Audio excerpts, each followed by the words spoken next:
Many of you have probably seen some of the beautiful landscapes and thrilling adventures that New Zealand has to offer. We were no different and definitely wanted to experience that for ourselves as well. After the borders finally opened up again after COVID, we booked a 2-week trip where we traveled from New Zealand's North Island to the South Island in a jam-packed 14-day road trip. And after our trip, we can firmly say that New Zealand more than exceeded all those expectations and is truly one of the most beautiful countries in the world. So in this video, we'll show you how we spent 14 days in New Zealand, share lots of travel tips, and answer some common questions you may have. Before we get started, a couple things to know. We visited New Zealand during their summer, and if you're like us and are from the Northern Hemisphere, this is equivalent to our winter months. This is also the peak travel season in New Zealand, and things tend to get busier and slightly more expensive during this time. And for the most part, we got really lucky with the weather for the entire trip. But do note that the weather in New Zealand can be quite unpredictable. If you're also like us and want to visit more of the outdoors, we hope you're also blessed with great weather during your visit, but we would also recommend adding some buffer time to your trip or having some backup plans as well. As for transportation, we rented a car and drove ourselves with a couple exceptions. We picked up a rental car in the North Island and then returned it at the end of our trip in Queenstown. A couple notes also about driving. In New Zealand, you drive on the left side of the road. The road conditions were also good throughout both islands, but it may be different in New Zealand's winter months. And lastly, we used Google Maps for navigation for the entire time and had no issues at all. So here we go. Here's how we spent 14 days in New Zealand. After a long flight from Japan, we arrived in New Zealand at Auckland Airport and took a shuttle bus to the city. Since we were quite tired from our flight, we actually spent a good portion of the day resting up. But we did spend some time exploring the city, including walking along the waterfront and enjoying a delicious meal before calling it a night in anticipation for all the adventures and excitement in the days to follow.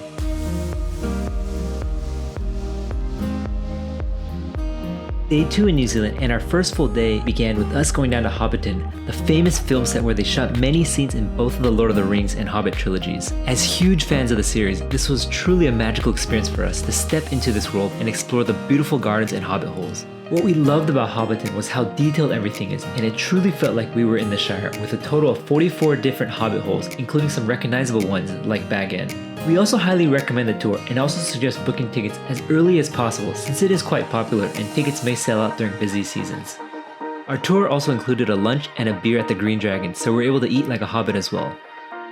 Many people who visit Hobbiton also opt to visit the Waitomo glowworm caves on the same day, but unfortunately for us, our tour didn't include this, and so instead, we made our way to Rotorua, where at night we enjoyed the Redwoods Tree Walk, a mystical experience where we walked around high among the giant redwood trees, beautiful illumination decorations throughout the forest. It's beautiful. It's so beautiful.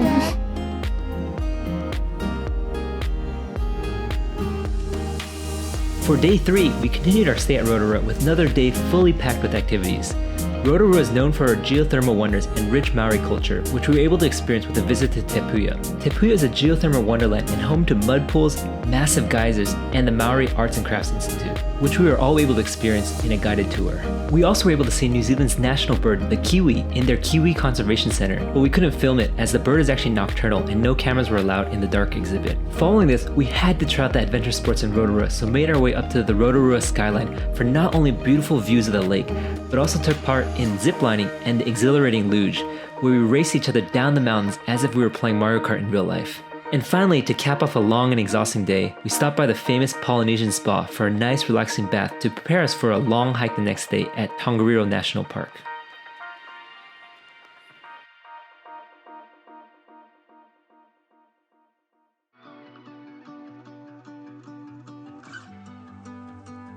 The Tongariro Alpine Crossing is a 20-kilometer hike that traverses some unique landscapes and is considered one of the best day hikes in the world. It has gotten really popular in recent years due to the Lord of the Rings films, which uses Mount Naruhoe as Mount Doom in the films. This was the first big challenge in our trip, and be warned, because this is not an easy hike. The hike is not only quite long, but it contains steep inclines and declines, so definitely be prepared. But it is absolutely worth it because some of the landscapes are simply jaw-dropping. From the pristine emerald lakes that contrast the rocky terrain to the red crater where you can enjoy panoramic views of the surrounding mountains and valleys. Those views were simply out of this world. We were also blessed with great weather throughout much of the hike, and it only started raining on us right as we got to the end of the long hike. Also to note, the hike actually starts and ends at different locations, so we booked a shuttle through our hotel that dropped us off at the start of the hike and picked us up at the very end.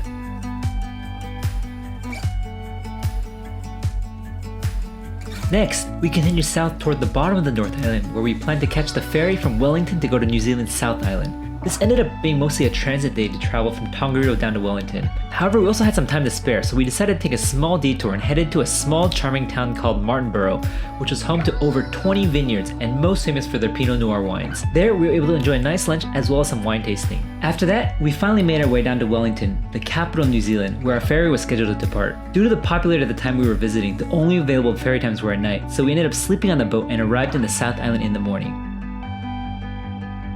The start of our South Island trip actually presented the first big decision for us, with one option to go west to Nelson and one to go east to Kaikoura. We opted to go west, with the main reason being to visit the coastal Abel Tasman National Park. It was definitely a hard decision as Kaikoura also offers its own charm, including plenty of marine life. After arriving in the early hours of the morning, we drove a couple hours to the coastal city of Nelson, which is known for its stunning natural landscapes as well as being an artistic and creative hub within New Zealand. They're also home to over 20 vineyards where they produce Chardonnays, Pinot Noirs, and Sauvignon Blancs. Here we enjoyed another relaxing day with a delicious picnic in one of the famous vineyards, and most importantly, ate lots and lots of delicious seafood.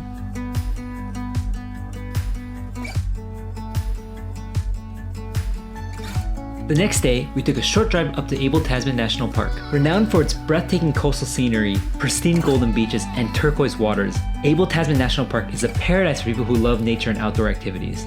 Although the entire Abel Tasman coast tract is 60 kilometers and would take several days to hike, you can actually take a water taxi to and from the park to enjoy just a part of it like we did, which makes this a wonderful day trip.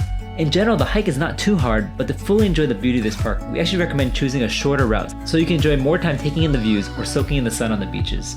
And depending on the tide, there may be a couple places where you need to cross through the water. For our hike, we also took a little detour to visit the Cleopatra pools, where there's a natural water slide that is quite fun to stop by as well. Besides hiking, Abel Tasman also has several water-related activities including kayaking or even canyoning, but unfortunately for us, we didn't have time for that during our trip. The next part of our journey was another long travel day as we had to drive from the Nelson Tasman area down the west coast of the South Island. Although there are not as many big name attractions here, one of the highlights for us was a visit to Pukaki, which is home to the Pancake Rocks, a unique set of rock formations along the coast that look like a stack of pancakes. And these can also be accessed via a short walk that takes about 30 minutes to an hour. Overall, we found the West Coast quite nice and one of the more relaxing drives for us, and at times reminded us of California's famous Pacific Coast Highway.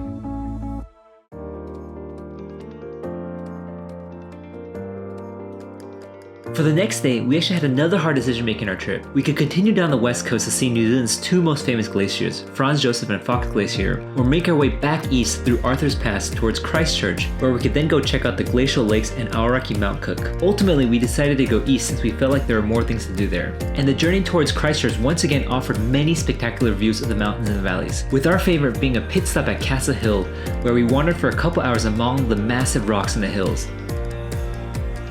And finally, in Christchurch, it also happened to be New Year's Eve, and we were able to see some fireworks as we welcomed in the New Year in one of the earliest time zones in the world.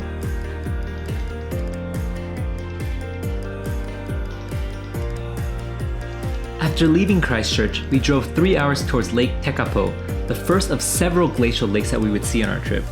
What's unique about these lakes, and what you'll notice instantly upon arriving, is their stunning crystal blue color. The lakes get this unique blue hue from the glaciers as they grind on the bedrock, creating this really fine-grained rock flour, which floats in the water, causing it to have this distinctive blue shade. More scientifically, when the light hits the lake, the water absorbs the longer wavelengths like red, orange, and yellow, while the rock flour absorbs the shorter wavelengths like purple, and that leaves us with this beautiful blue and green color, which we were able to perceive. Located just along the shores of Lake Tekapo is the iconic Church of the Good Shepherd. With its charming stone architecture and picturesque setting, this church is a hugely popular tourist and photography spot. And to get the best views of the lake, we highly recommend driving up to Mount John Observatory. There is an $8 fee to enter the area, but we believe it's well worth it for the unmatched panorama views of the area. We also happened to arrive during the lupin season, and although it was pointed out to us that these are actually an invasive species to the area, we personally found the fields filled with these purple flowers quite beautiful and enjoyed taking lots of photos and videos of the flowers. From Lake Tekapo, there are also two other large glacial lakes nearby. The first is Lake Pukaki, which offers a view of Mount Cook in the distance, while the other is Lake Ohau, which we found to be quite peaceful and perfect for viewing a nice relaxing sunset to cap off a long day.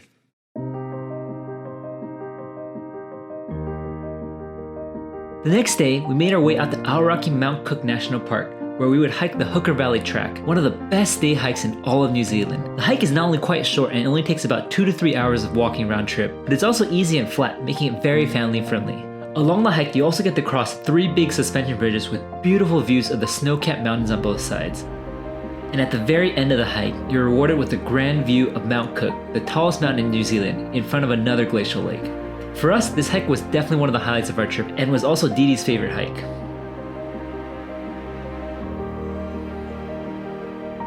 From there, we started making our way down to Wanaka, but we made one small detour to visit the Clay Cliffs, a geological wonder worth stopping by if you have the time. Comprised of towering pinnacles with deep, narrow ravines, the Clay Cliffs are made of layered silt and gravel that formed from glacial erosion and serve as a reminder of the powerful forces that have shaped our Earth over millions of years. Afterwards, we finally arrived at Wanaka, another popular lakeside destination with beautiful views and lots of outdoor adventure opportunities. Wanaka is also home to the famous Wanaka tree, a willow tree that is growing in the middle of the lake and is a popular spot for photos. Our next morning, if you even call it a morning, we woke up at 2 a.m. since we wanted to catch the sunrise at Roy's Peak. It was a very difficult and steep 3-hour hike up the mountain, but wow, it was absolutely worth it. We caught arguably the most beautiful sunrise we've ever seen as the sun peeked over the mountains and the golden rays slowly revealed the heavenly landscape in front of us. You may have also seen pictures of this place on social media, and in our opinion, this is one place where reality beats Instagram.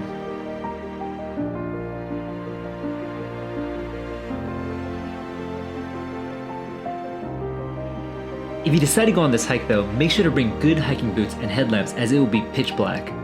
We also spotted several sheep in the dark alongside the side of the path. Although they are harmless, be careful as there will be lots of sheep poop on the trail. After we finished taking our photos and videos at the top of the mountain, we hiked back down. We then had a quick lunch along the water, then made our way down to Queenstown for the remainder of our trip.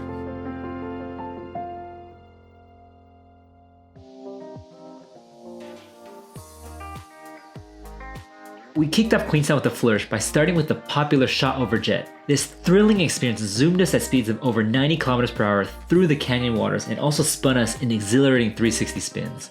The ride itself was well over 30 minutes and highly recommended for everyone. And we finally finished off the day by heading up to Skyline Queenstown to enjoy the views. Like Skyline Rotorua, there's also plenty of activities to do at the top of the mountain, including the luge, paragliding, and even mountain biking.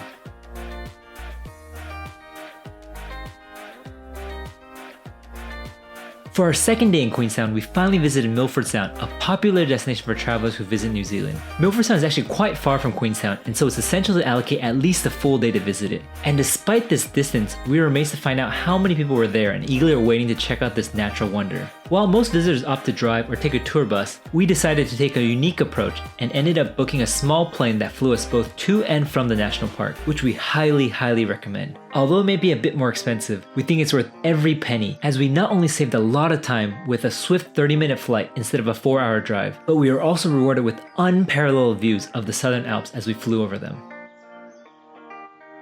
And once we arrived at Milford Sound, we embarked on a relaxing boat cruise through the fjords, where we observed the towering cliffs, cascading waterfalls, and even some wildlife.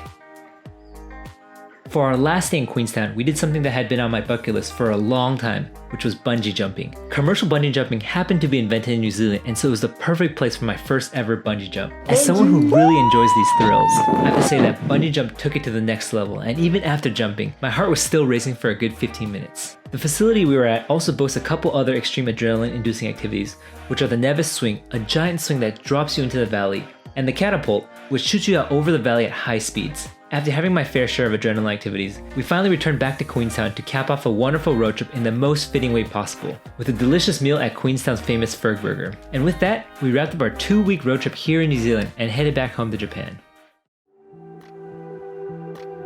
As for costs, since we came during the peak season, many of the costs may be more than normal, but here's a rough breakdown, which we hope you find helpful. Although the North Island has its fair share of beautiful landscapes and attractions, if we had to choose one or the other, we would definitely vote for the South Island, simply because it has a significant more amount of options to enjoy New Zealand's amazing outdoors. But you can't go wrong with the North Island either. Although we enjoyed our entire trip, there would be a couple things we would change. First of all, we would skip any of the cities except for Queenstown and spend more time in nature. There's also a couple areas we didn't have an opportunity to visit, like Franz Josef Glacier or Kaikoura, that we would love to visit next time. If we had also booked our trip a bit earlier, we could have also optimized a bit better and gone to visit some places we couldn't, like Waitomo, or even had a better ferry time. We hope this video has been helpful and answered many of your questions, but if there's anything else you would like to know, please feel free to leave them in the comments below. With that, thank you all for watching to the end, and we'll see you again next time.